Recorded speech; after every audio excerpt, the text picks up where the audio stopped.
Hello दोस्तों, मेरा नाम आयुष आनंद। आप सभी का स्वागत है मेरे YouTube channel solution class by Ayush में।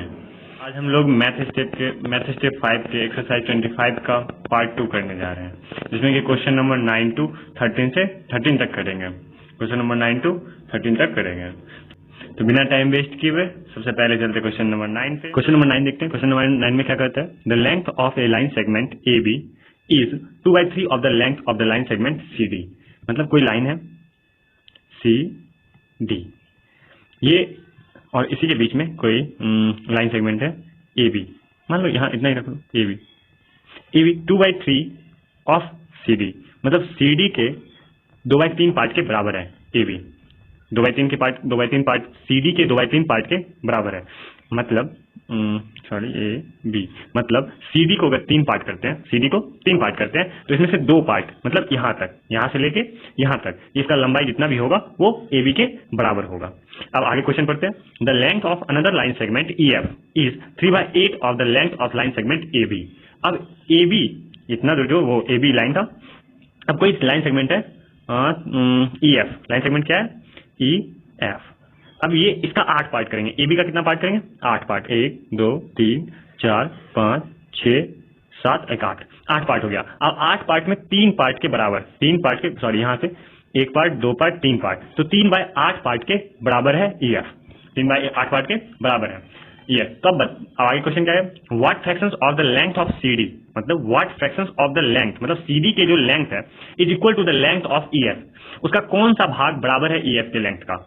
मान लो सी डी इतना बड़ा है ना, सी डी, इसका जो लंबाई है इसका कौन सा भाग ई एफ के लेंथ के बराबर है? ई एफ एक तो लेंथ है, तो इसका कौन सा पार्ट है? ये ई एफ है। ये क्या है? E F. और ये है सी डी। सी डी का लंबाई का कौन सा फ्रैक्शन ई एफ के लेंथ के बराबर है, ये पूछ रहा है। आगे क्वेश्चन है, if C D equal to 4 then find the length of E F. अगर सी डी 4 सेंटीमीटर है तो ई एफ का लंबाई बताओ। क्वेश्चन समझ में आ गया? क्वेश्चन नहीं समझ में आया फिर से देख लो। अब इसके सॉल्यूशन की तरफ चलते हैं। सॉल्यूशन देखते हैं क्या करता है। अब सॉल्यूशन देखते हैं इसका। सॉल्यूशन में लिखेंगे, सॉल्यूशन में A B, sorry length of A B, length of A B कितना है? 2/3 ऑफ सी डी, मतलब 2/3 of C D. C D के लेंथ का 2/3 पार्ट है, तो इसको लिख सकते हैं 2/3 सी डी। ठीक है। अब length of E F, E F का लेंथ कितना है? 3/8 of A B. A B का 3/8 पार्ट, तो इसको लिख सकते हैं 3/8 ए बी। अब देखो, अगर हमको ई एफ का वैल्यू सी डी में निकालना है, सी डी का कितना भाग हुआ, तो ए बी का वैल्यू बैठा देते हैं। ए बी का वैल्यू बैठा देते हैं। तो हम मान लो ये इक्वेशन 1 है, ये इक्वेशन 1 है और ये इक्वेशन 2 है, तो हम लोग लिखेंगे putting the value of equation 1 on equation 2, मतलब इक्वेशन 1 का वैल्यू किस पे रखेंगे? इक्वेशन 2 पे। तो क्या लिखेंगे? लेंथ ऑफ ई एफ, तो 3/8 of C D. C D नहीं लगता है। अब सी डी का, सॉरी ए बी, तो ए बी का वैल्यू क्या है? 3/8 मल्टीप्लाई कर देंगे। ए बी का वैल्यू कितना आ जाता है? ए बी का वैल्यू है 2/3 सी डी, 2/3 सी डी। तो ये 3 कट जाएगा, 2 4 जा 8, तो इसका 1/4 सी डी। तो हम लोग कह सकते हैं 1/4 ऑफ सी डी। ये जो पूछ रहा है यहाँ पे, what fractions of the length of C D is equal to the length of E F. मतलब इसमें पूछ रहा है ई एफ का जो लंबाई है वो सी डी के कितने फ्रैक्शन का है। तो हम लोग लिख सकते हैं लेंथ ऑफ, नहीं, fraction of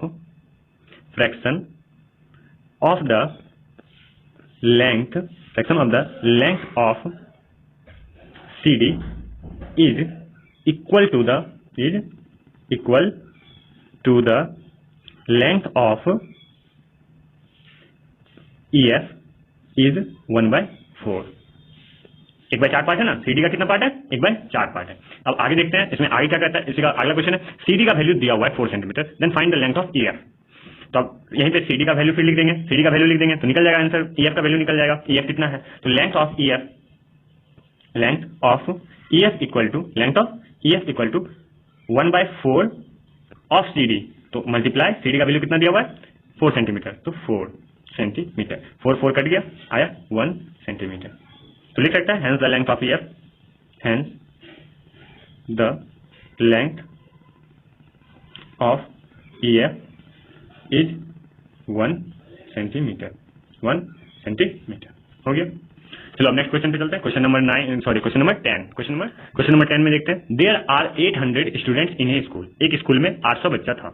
if 1/10 of the students were absent on a day, एक दिन पूरे स्टूडेंट में से 1/10 पार्ट अब्सेंट है। Find the number of student that were present in that day. तो बताओ कितना स्टूडेंट उस दिन प्रेजेंट है। Also find the fractions of students of the school that was present that day. और फ्रैक्शन में भी बताओ कि कितना स्कूल में प्रेजेंट है, वही प्रेजेंट इतना है, उसका फ्रैक्शन भी बताना है और नंबर भी बताना है। तो सबसे पहले इसका सॉल्यूशन देखते हैं। सॉल्यूशन में क्या है, total number of students, total number of student, total number of student, total number of student कितना है 800। Number of student, number of student present, कितना स्टूडेंट प्रेजेंट है, तो 1/10 ऑफ टोटल स्टूडेंट, तो 1/10 ऑफ 800, टोटल स्टूडेंट का 1/10 part absent है, तो 1/10 into 800, तो ये कट जाएगा, ये भी कट जाएगा, टोटल है कितना है 80, कितना है 80। अब क्या लिखेंगे, नंबर ऑफ स्टूडेंट प्रेजेंट पता चलेगा कितना है। अब नंबर ऑफ स्टूडेंट, सॉरी यहाँ पे गलती हो गया, नंबर ऑफ अब्सेंट, यहाँ पे कितना, नंबर ऑफ स्टूडेंट अब्सेंट, ये नंबर ऑफ स्टूडेंट क्या निकला अब्सेंट। अब आगे देखो, आगे क्या लिखना है, number of student, number of student present, number of student present, तो टोटल में से 80 में से जितना अब्सेंट है उतना घटा देंगे तो निकल जाएगा, तो 800 माइनस 80 इक्वल टू कितना आ जाएगा 720, 720। अब फ्रैक्शन में निकालना है, ये निकालना है फ्रैक्शन में। अगर मान लेते हैं टोटल स्टूडेंट को 1, टोटल स्टूडेंट मान लो देखो 800 में 800, तो इसका फ्रैक्शन कितना रहता है 1।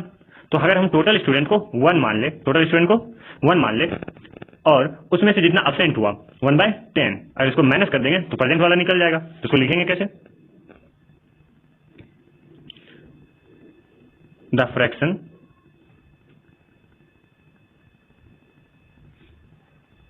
Of students, the fractions of students, the fractions of students were present, मतलब कितना प्रेजेंट था। तो टोटल को 1 माने, टोटल को कितना माने 1 में से जितना अब्सेंट कितना था 1/10, इसको माइनस कर देंगे 10 कैल्सियम हो जाएगा, यहाँ पे नीचे 10, यहाँ पे भी 10, यहाँ पे 1, तो आ जाएगा 9/10। यही हो गया आंसर आपका। लिख देंगे हेंस, आप लोगों को पता है hence the fractions of students of the school that was present that day is 9/10, यही आंसर हो जाएगा। लिख देते हैं फिर hence the fractions of, hence the fraction of student of the school that was present that day is 9/10, यही हो जाएगा इसका आंसर। अब चलते हैं नेक्स्ट क्वेश्चन पे, क्वेश्चन नंबर 11। क्वेश्चन नंबर 11 में देखते हैं, क्वेश्चन नंबर 11 में क्या है, an examination is being held in 2 parts and there are 572 examinees in all. मतलब एक एग्जाम हो रहा है जिसमें 2 पार्ट में एग्जाम हो रहा है। कितने पार्ट में एग्जाम हो रहा है 2 पार्ट में, और टोटल एग्जाम देने वाला विद्यार्थी मतलब एग्जामिनीज 572 है। कितना है 572। 3/11 of the total number of examinees appear in part 1, मतलब 572 का 3/11 पार्ट, 3/11 पार्ट 1 में दे रहा है और 572 का ही 3/13 पार्ट 2 में दे रहा है। The rest appear in both the parts, और बाकी जो बचा हुआ है वो दोनों एग्जाम दे रहा है, पार्ट 1 में भी दे रहा है और पार्ट 2 में भी दे रहा है। Find the number of candidate appearing in both the parts. तो ऐसा कैंडिडेट का नंबर निकालना है जो कि दोनों एग्जाम में बैठा है। देखो क्वेश्चन नहीं समझ आ रहा, फिर से समझो इसको। 572 स्टूडेंट है, 572 स्टूडेंट है, इसका 3/11 पार्ट, मतलब 572 का 3/11 पार्ट 1 में दे रहा है, तो ये कट जाएगा। 11 5 जा 55, 11 2 जा 22, तो हो जाएगा 3 2 जा 6, 3 5 जा 15। तो 156 स्टूडेंट जो निकला ये पार्ट 1 में एग्जाम, मतलब पहले पार्ट में एग्जाम दे देगा। अभी 156 जो स्टूडेंट है ये पार्ट 2 में नहीं बैठेगा, ये निकल जाएगा, ये एग्जाम नहीं देगा। अब कौन है ये तो नहीं जानते, लेकिन 156 स्टूडेंट अगला पार्ट 2 में नहीं देगा। तो अगला पार्ट 2 में इस 572 का ही कितना पार्ट देता है, 572 का ही 3/13 पार्ट देता है, 3/13 पार्ट एग्जाम देता है। तो अब ये कितना बच्चा आ गया, 3/13 पार्ट, तो 13 4 जा 52, 13 4 जा 52, फिर 13 4 जा 52, 44, 3 4 जा 12 का 2 रेस्ट 1, 3 4 जा 132 स्टूडेंट, 132 स्टूडेंट जो कि पार्ट 2 में बैठता है। और ये 132 स्टूडेंट ही जो है ये भी पार्ट 1 में नहीं बैठा था, पार्ट 1 में नहीं बैठा था, ये पार्ट 1 का स्टूडेंट है और ये पार्ट 2 का स्टूडेंट है। अब 156 स्टूडेंट जो था ये पार्ट 2 में नहीं बैठेगा और 132 स्टूडेंट है जो ये पार्ट 1 में नहीं बैठा था, पार्ट 2 1 में नहीं बैठा था। तो अब इस दोनों को दोनों एक बार एग्जाम दिया है, अब जो बचा हुआ बच्चा है वो दोनों में एग्जाम दिया है, तो वो कैसे निकालेंगे, तो 572 माइनस कर देंगे इस दोनों के ऐड को, 156 भी माइनस कर देंगे क्योंकि पार्ट 1 में निकल गया था, और फिर माइनस 132 कर देंगे जो पार्ट 2 सिर्फ दिया था। तो इस दोनों को जोड़ के जो आंसर आएगा वो ही उसका आंसर होगा। तो अब हम लोग इसका सॉल्यूशन देखते हैं, सॉल्यूशन में कैसे करेंगे, इसका सॉल्यूशन करेंगे। सॉल्यूशन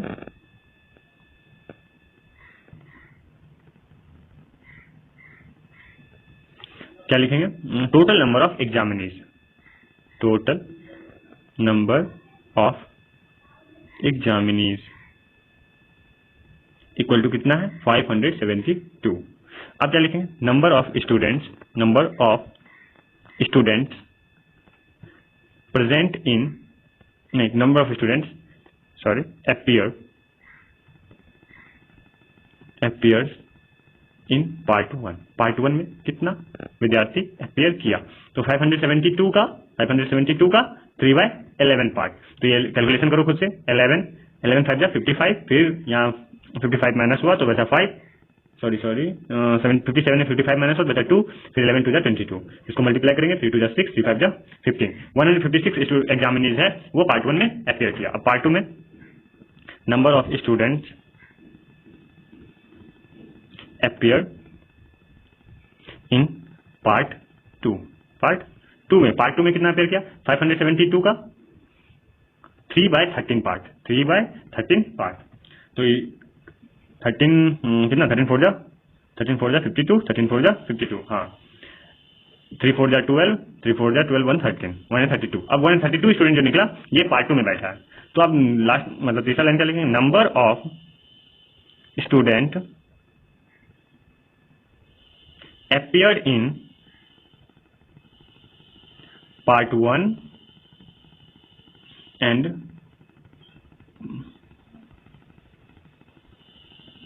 part 2 together, एक मतलब दोनों मिला के कितना हुआ, तो दोनों को ऐड कर देंगे, 156 प्लस 132, तो 628, 538 और 112। इतना स्टूडेंट है जो कि कोई पार्ट 1 में प्रेजेंट हुआ था और कोई पार्ट 2 में प्रेजेंट हुआ था। अब निकालना है number of students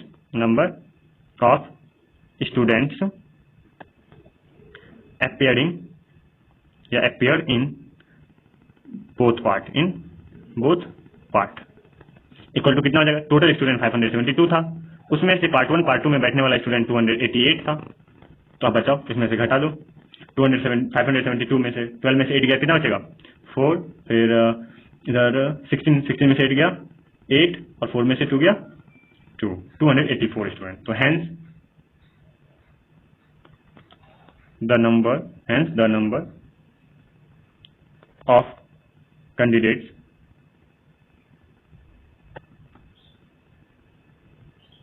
appear in both part is कितना है 284। ये आंसर हो गया इसका। नेक्स्ट क्वेश्चन पे चलते हैं, क्वेश्चन नंबर 12। जो समझ में आ रहा है ना, समझ में आ रहा है तो बाबू लाइक कर दो, शेयर कर दो और सब्सक्राइब कर दो प्लीज। चलो क्वेश्चन नंबर 12 चलते हैं।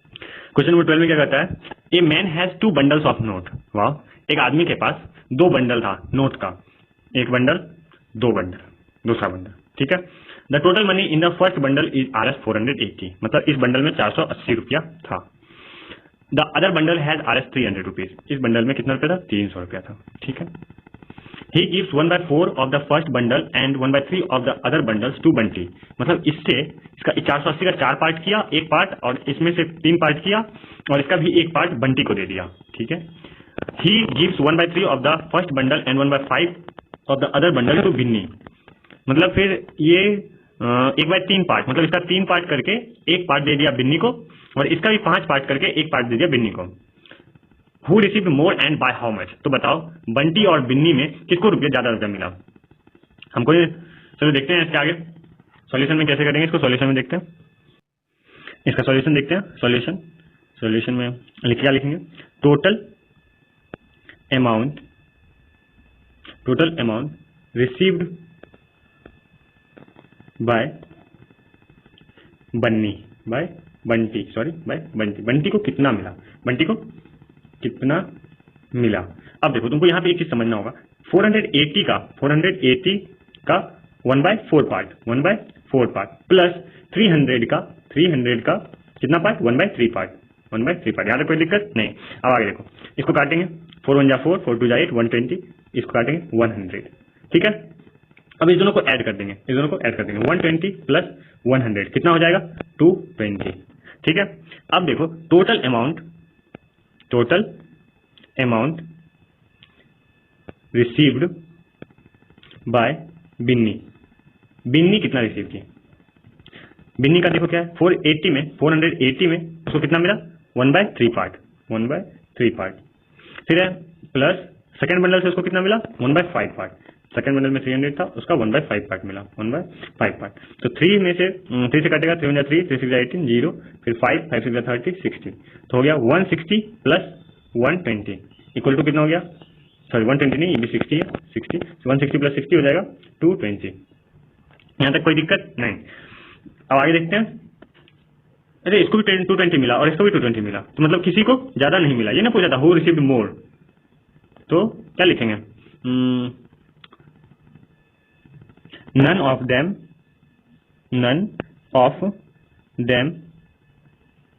Received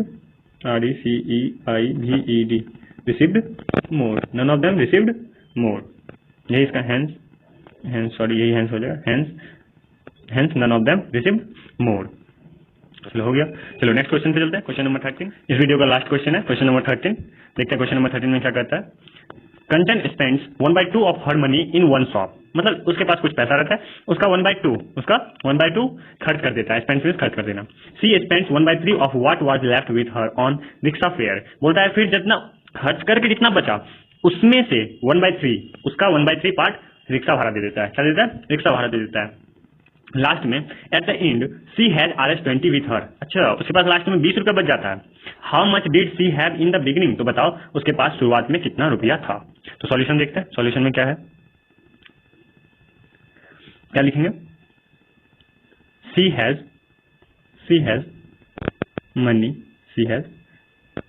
money in beginning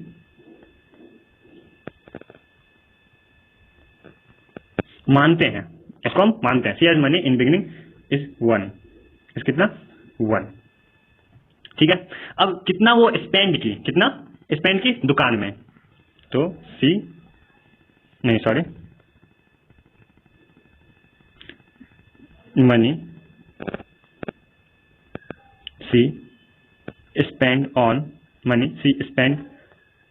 spend in shop में कितना खर्च की?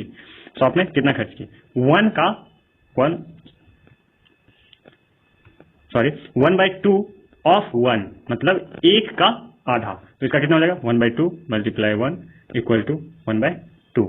तो 1/2 खर्च कर दी। कितना खर्च कर दी? 1/2।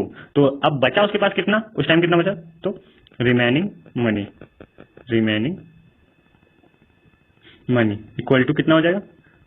1 में से टोटल कितना था? 1 में से कितना खर्च की? 1/2, तो minus 1/2 equal to 2 minus 1 equal to 1/2। अब इसके बाद कितना बचा? 1/2। अब क्या है? She spends 1/3 of what was left. अब इतना बचा, 1/2 बचा, उसका 1/3 वो रिक्शा फेयर में खर्च कर दी। She spend on rickshaw fare,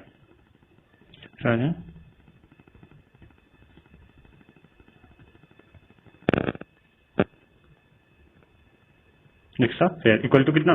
rickshaw fare में 1/3 ऑफ 1/2, 1/2 ही ना बचा हुआ था उसके पास। 1/2 में 1/2 का 1/3 पार्ट खर्च कर दी, तो ये कितना पैसा हुआ? 1/3 का 1/2 इक्वल टू हो गया हम लोग का 1/6, 1/6 वो खर्च कर दी। अब उसके पास बचा कितना,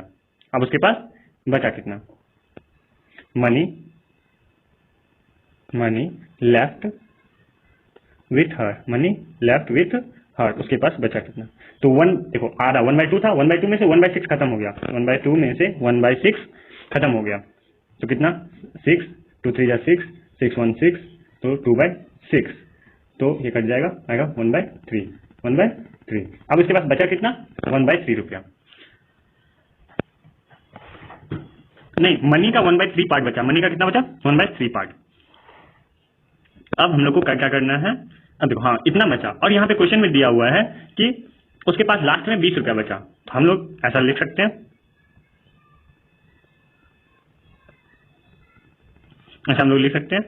according to question 1/3 is equal to 20 rupees. बताओ कह सकते हैं 1/3 किसके बराबर है, 20 के बराबर है। तो हम लोग जानते हैं अगर इधर डिवाइड में, इधर डिवाइड में है, अगर इक्वल टू के उस पर राइट हैंड साइड में ले जाएंगे तो ये मल्टीप्लाई हो जाएगा। देखो ये 1 हम लोग यहाँ पे मनी रखे थे ना, कितना मनी है 1 है, तो इसी 1 को तो निकालना है, 1 के बराबर कितना होता है, 1 का बराबर कितना होता है, 1 के बराबर में कितना आता है, मतलब 1 का वैल्यू कितना है, 1 का वैल्यू कितना है, तो 1 equal to 20 multiply 3 equal to 1 बराबर 60। तो उसके पास बिगिनिंग में कितना रुपया था 60 रुपीज था, तो हैंस लिखेंगे, हैंस में क्या लिखेंगे, यहीं पे हैंस लिखते हैं, hence C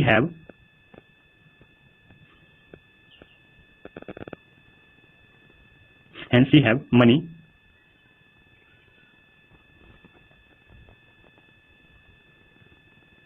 in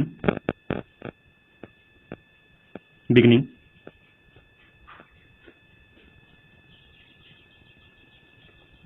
is Rs 60 rupees. हाँ तो इस वीडियो का लास्ट क्वेश्चन नंबर 13 खत्म हुआ यहीं पे। अब आगे क्वेश्चन नंबर 14 से लेके 18 तक नेक्स्ट वीडियो में रहेगा। अगर आप लोग को ये वीडियो पसंद आया तो प्लीज लाइक करना, शेयर करना और सब्सक्राइब करना, और ऐसा ही वीडियो देखने के लिए कमेंट भी करना। Thank you, bye.